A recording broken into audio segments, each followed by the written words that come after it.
Welcome to The Bleeding Edge, a Glanzmann's Thrombosemia podcast produced by Believe Limited and Bloodstream Media and made possible thanks to our presenting sponsor, Hemab Therapeutics. I'm your host, Patrick James Lynch, reminding you that the following information is for educational and informational purposes only. Please speak with a healthcare professional before making any healthcare decisions. A condition long observed, a burden long carried, a conversation long overdue. Glanzmann's thrombosemia is often described as a rare platelet disorder defined by bleeding symptoms. This broad description is, of course, accurate. But for patients, caregivers, and clinicians, the lived reality extends far beyond that definition. When you've just got a diagnosis that you don't know, it's very overwhelming to see all the bleeds. This is Amy, a nurse and caregiver to a young boy with Glanzmann's thrombosemia. I just withdrew. I couldn't hold Logan. I couldn't touch him. I was scared that I was hurting him. I felt a lot of guilt that I'd gave him this condition. Some of my earliest memories involve showing up to kindergarten with lots of bruises on my arms or legs. This is Eliza, an adult living with Glanzmann's thrombosemia. Or even sometimes if I had a bloody nose, I'd have to show up to kindergarten with a nose clamp on my nose. So I would start wearing long sleeves and long pants or leggings to school, even on hot summer days. Took him into hospital. They tested him for leukemia. They tested him for meningitis. That all came back negative. And then this consultant came down, did a brain scan on him. And then the junior doctor came in and he said, if he's got what we think he's got, it's your fault. Activity-wise, I would be left out of school field trips to the ice skating rink or similar activities just because those were things I couldn't participate in. So from a young age, it often felt quite isolating. So it's essentially a platelet disorder. This is Kate, a researcher. Where the platelets don't have the knobbly bits that sit on the outsides of them, so they can't adhere or stick together properly, so you get more bleeding, and quite often that bleeding is extensive, so you can bleed for days and days and days if we don't do something about treating you. Together, Kate, Amy, and Eliza paint a picture of what life impacted by Glanzmann's thrombosemia really looks like. We'll hear from them and others throughout this episode and beyond as we explore the current and future state of this rare bleeding disorder. Thanks for being with us. The Bleeding Edge is made possible by Hemab Therapeutics. For people living with Glanzmann's thrombosemia, or GT, bleeding can affect far more than physical health. It can shape daily life, independence, and everyday peace of mind. Despite the lifelong burden GT places on patients and families, there remains a substantial unmet need for preventative treatment options. Guided by the belief that all patients matter, Hemab is focused on advancing research for serious and underserved bleeding disorders, including GT. One investigational therapy Hemab Therapeutics is studying is sutasemig, a potential prophylactic treatment for people living with Glanzmann's thrombosemia.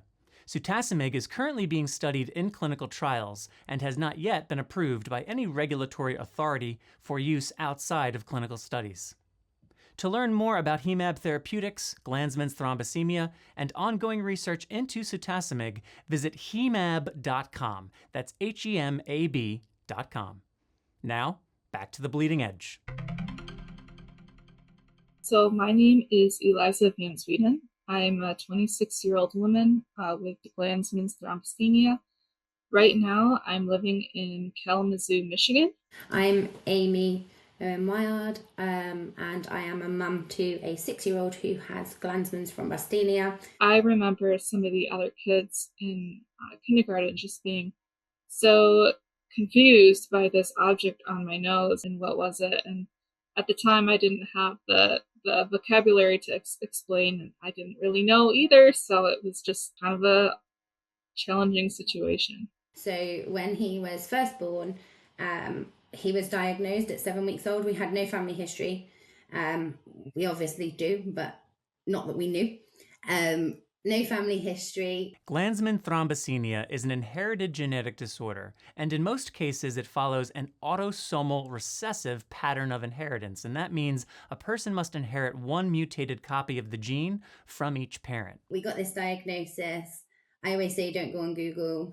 It's like nurse's motto, don't Google. Of course, I Googled. I diagnosed him before he was diagnosed with either Glanzmann's or Bernard-Zolier. I knew it was going to be one of the two. And then we went to hospital repeatedly for his bleeds when he was little. It was like petechiae, I suppose, which at the time we didn't really know what petechiae was.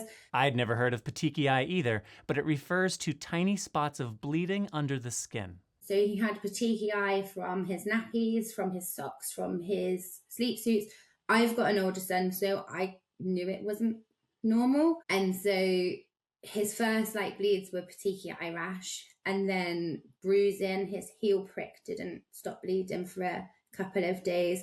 And then at 3 weeks old, he had a nosebleed. We rang the doctors. They were like, oh, kids get nosebleeds, don't stress. I was like, okay, that's not normal at this age though, surely. Before anyone says the words Glanzmann's thrombasthenia, there's usually a period where families are trying to explain a pattern they can't yet name. One bruise can be dismissed. One bleed can be explained away as kids get nosebleeds. So everything gets interpreted through a lens of reassurance. And symptomatic events simply get recognized as normal.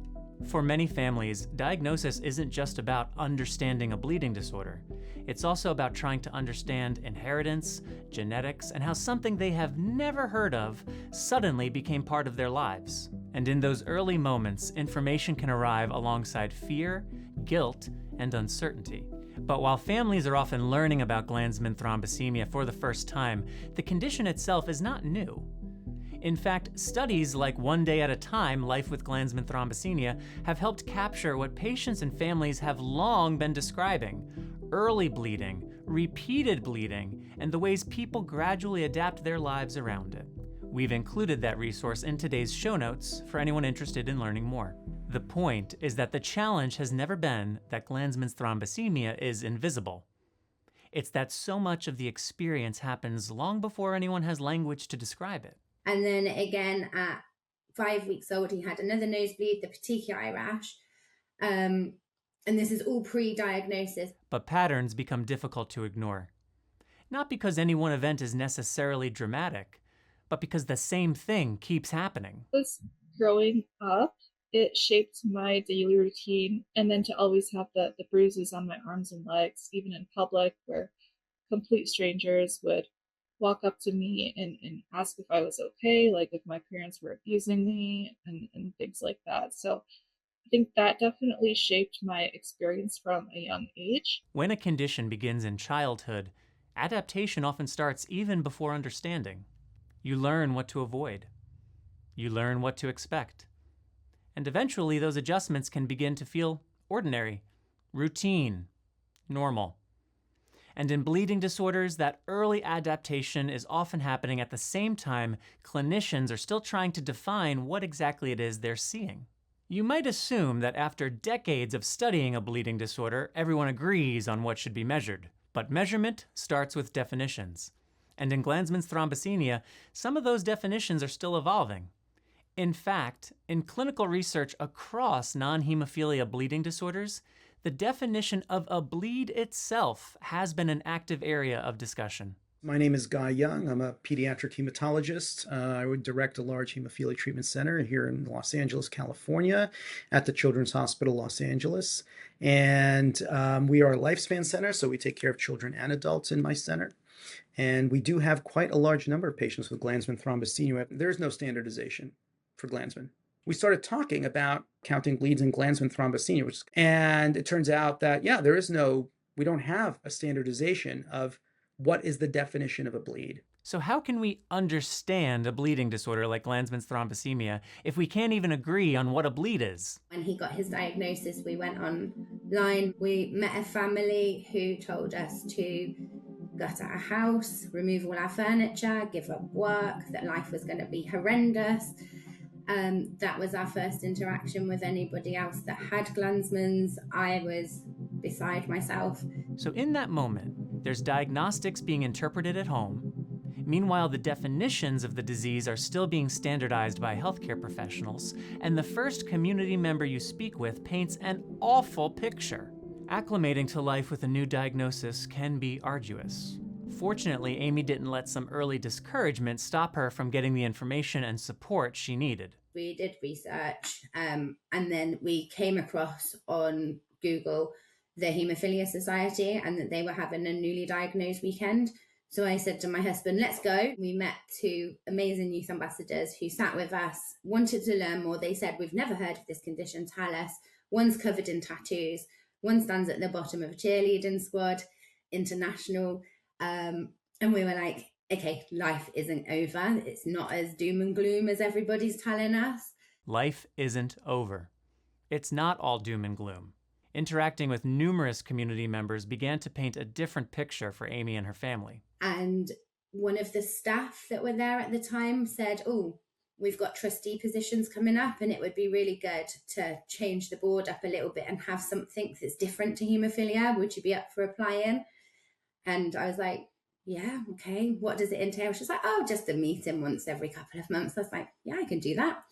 And then that's how really I got completely immersed into the bleeding disorder world. And I just don't want other people to ever have to feel how we felt. Organizations like the UK Haemophilia Society, the Chess Foundation, the Glanzmann's Thrombosemia Research Foundation, and local bleeding disorders communities can connect you with educational resources, support programs, and people who have walked a similar path. There is also a private Facebook group called the Glanzmann's Thrombosemia Support Group with nearly 1,000 members. Not bad for such an ultra-rare disease. We'll include links to a few of these resources in today's show notes. In April of 2025, Amy co-founded and became the CEO of Equipath Analytics, where she leads research into the prevalence, unmet needs, and socioeconomic impact of rare diseases, with a special focus on mental health and caregiver burden. This work has sharpened her attention to unmet needs in Glanzmann's. We know from our own experience and attending different sessions and focus groups and ad boards and just speaking to the community that actually only probably at best 20% of our bleeds make it to a hospital door. The rest people deal with at home. And if 80% of bleeding happens at home and most adaptation happens quietly, then much of the burden of GT exists outside of medical records. And what isn't consistently captured can be difficult to reliably measure. I'm Khair. I'm in London, in England. And for a living now, I run a research agency working in the bleeding disorders space.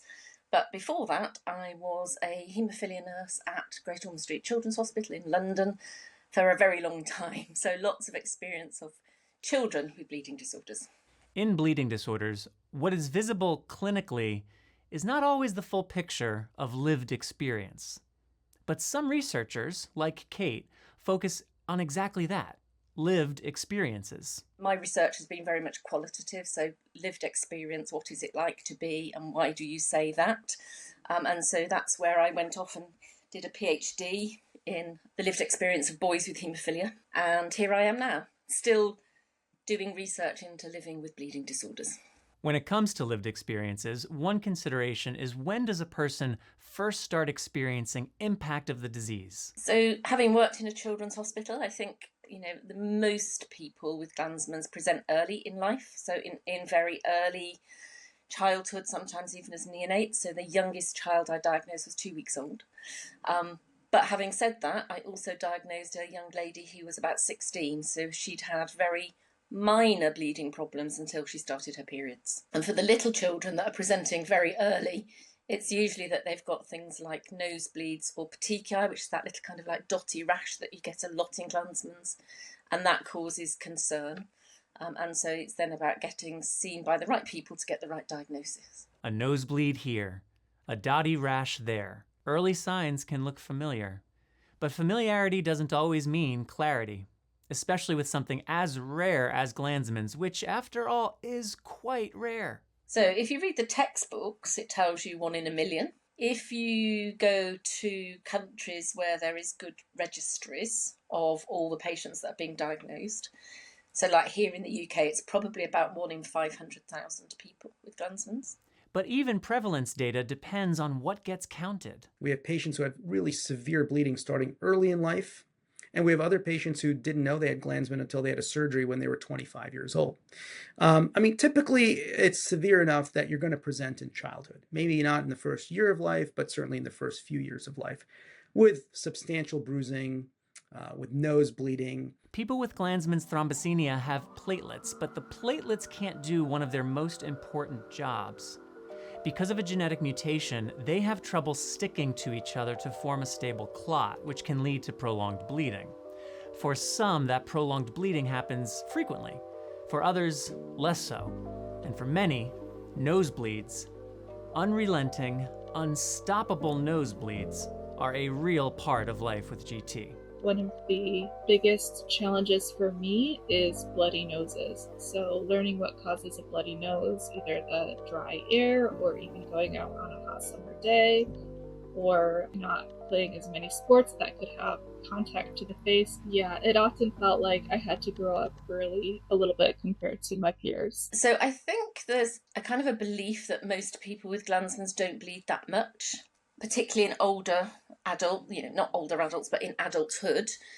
And children bleed a bit more because they're more likely to fall over, stick their finger up their nose, put things in their mouth, that kind of thing. But actually, I don't think that's true. So that's what the textbooks would tell you. But if you actually talk to patients and their parents about the bleeding that they're having, it's almost for many of them a daily occurrence. So there's lots of bruising and they cover up. So instead of sitting here like me now with no sleeves on, they'll be sitting in a cardigan so their arms are covered, or a jumper, so that they're not, all that bruising is not being seen. They can have almost daily nose or mouth bleeds from simple things like cleaning their teeth or eating crisps, chips for you in America, that then scratch the roof of the mouth and cause bleeding. And actually they normalise that. They grow up thinking this is normal, this is my life. And that is the shadow effect. Not the bleed itself, but what happens around it. The adjustment, the accommodation, the gradual shift from noticing something to expecting it, to normalizing it. When bleeding becomes routine, it can stop feeling reportable. And when it stops becoming reported, it becomes harder to fully understand. They don't always report it, and they don't always tell us, and they don't always come to clinic for treatment, if there is any treatment for them to have. And we have to remember that for many people with Glanzmann's around the world, there is really very, very limited access to treatment. Today, most people with GT rely on 3 types of treatment. Medications that help preserve clots, platelet transfusions that temporarily replace what their own platelets can't do, and a medicine called recombinant factor 7A that helps the body form clots through an alternative pathway. While these treatments can be highly effective, at least for some, they are largely designed to stop bleeding once it starts, highlighting the ongoing need for preventative therapies in GT. And to Kate's point, they are also only available to those who have access. I think because if it happens to you every day and you've grown up with it, it is your normal. It's not like you've suddenly, you've got Glanzmann's age 12, you've had it since you were born, and so you've got used to this is how it is for you, or for your child, or for your family member, or whoever it is. We've known about Glanzmann for quite a long time. I think it was in the 1920s, if I remember correctly. Don't quote me on that. You can look it up. We did. And basically, Dr. Young is right. In 1918, a Swiss pediatrician by the name of Eduard Glanzmann published a groundbreaking paper describing what we now call Glanzmann thrombasthenia. Let's say about 100 years we've known about Glanzmann thrombasthenia. And if you look in the literature, there are a series, case series and reports from large centers and some large database registries that report on the epidemiology of Glanzmann and the amount of bleeding you see with Glanzmann thrombasthenia. So I think we have a pretty good idea about the natural history of Glanzmann thrombasthenia. But unlike hemophilia, where we've got these distinct categories, severe, moderate, and mild, and we know what to expect in terms of the prognosis for those different groups, in Glanzmann thrombasthenia, it's really very varied. Bleeding phenotype is a term used to describe a person's experience of bleeding, as the lab results don't always tell the story of a person's bleeding tendencies. But categorizing a person's bleeding experience generally depends on first agreeing on what a bleeding event actually is. How are we going to count bleeds? So let's say you have a nosebleed and you stop it in 10 minutes. And then 5 minutes later, it bleeds again. Is that one nosebleed? Is that two nosebleeds? Okay, what if it stopped bleeding and then 2 hours later it bled? Is that one nosebleed or two bleeds?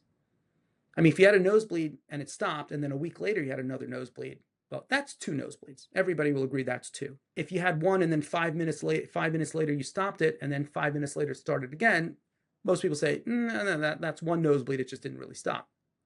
So where in between, where's the point where it's the same nosebleed? And without shared definitions of things like what is a bleed, experience becomes harder to translate into evidence. I approached our main society, the International Society of Thrombosis and Hemostasis. I said, we have a problem. We have these clinical trials for vulnerable bone disease and Glanzmann thrombasthenia, basically all the non-hemophilia diseases. And we don't know how to count the bleeds. We don't know, there's no standardization on that. And so, I've just finished forming a group, or about to finish forming a group, and we're going to put together definitions of bleeding for clinical trials for patients who don't have hemophilia. It's going to be a bit of a challenge because we've already talked about all the variety of bleeding. We'll have to include heavy menstrual bleeding in that as well. I'm hoping to do it in 6 to 8 months, but that's really optimistic. But I hope by a year from now that we will have really good standard definitions for bleeding in non-hemophilia. Those definitions could be paramount in helping to standardize clinical trial protocols, treatment guidelines, and care strategies. Because as Amy will tell you, as it stands today, there is a lot of uncertainty when it comes to how best to care for someone with GT. So I think the biggest fear within the community is having platelets and getting antibodies to platelets, because nobody actually knows what happens when you do get antibodies. Some people with Glanzmann's thrombasthenia develop antibodies after receiving platelet transfusions. Those antibodies can cause the immune system to attack future donor platelets, making transfusions less effective and creating new challenges when serious bleeding occurs. Obviously, you've got antibodies, you're going to potentially get more antibodies, but nobody knows when you'll get antibodies. Like Logan has antibodies after he's had 90 transfusions since he was born. He's had 90 transfusions since he was born, and he's 6 years old. 90 times, Logan's bleeding event rose to a level where Amy and the family decided platelet transfusions were necessary. That's an overwhelming experience to consider.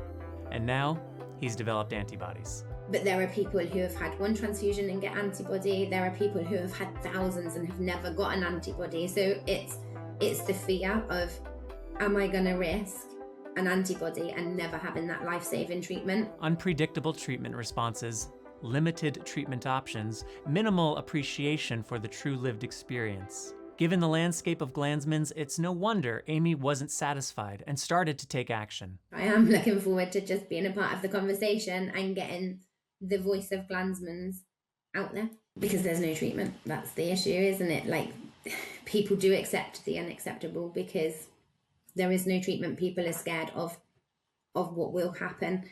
And in conditions where options are limited, voice becomes part of what drives visibility.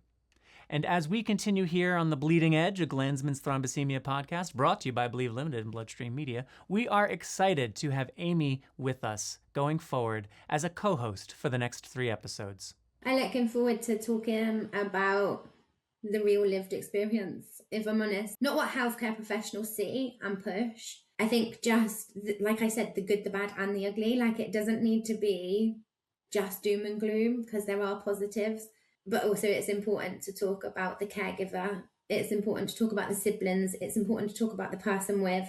It's important to talk about mental health in all of this as well, because that's the biggest thing that's coming up in our interviews. And this two-way feeling of burden between parents feeling the guilt of having given their child this condition, but then actually when those children turn to adults, they feel like they're a burden on their parents. And I think that would be something that I just want to squash, because I don't think any parent ever feels like their child is a burden.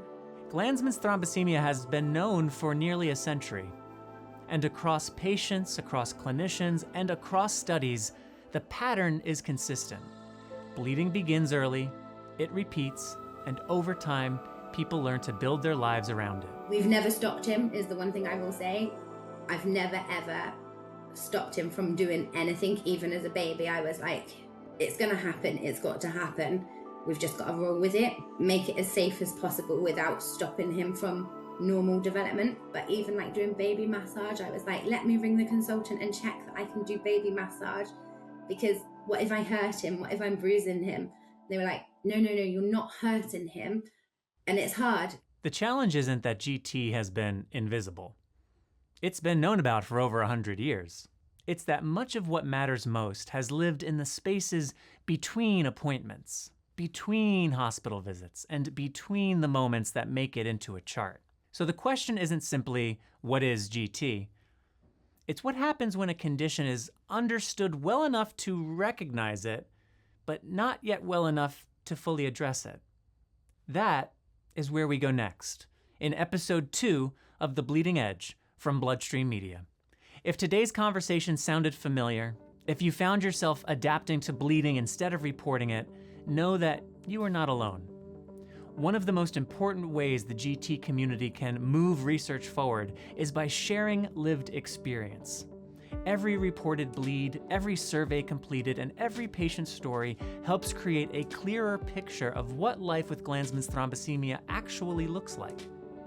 For listeners who are newly diagnosed or trying to understand GT and its genetic inheritance, we've included educational resources in today's show notes, along with links to patient organizations and ongoing research initiatives. To learn more about community resources, research opportunities, and ways to get involved, visit bloodstreammedia.com/the-bleeding-edge. The Bleeding Edge is produced by Believe Limited and Bloodstream Media and made possible thanks to our presenting sponsor, Hemab Therapeutics. Learn more about Hemab's research and dedication to the GT community by visiting hemab.com. Please subscribe to The Bleeding Edge wherever you get your podcasts and share this episode with someone you think could benefit from it. I'm your host, Patrick James Lynch, and we'll be back with episode 2 of The Bleeding Edge, a Glanzmann thrombosemia podcast. Thanks for joining us.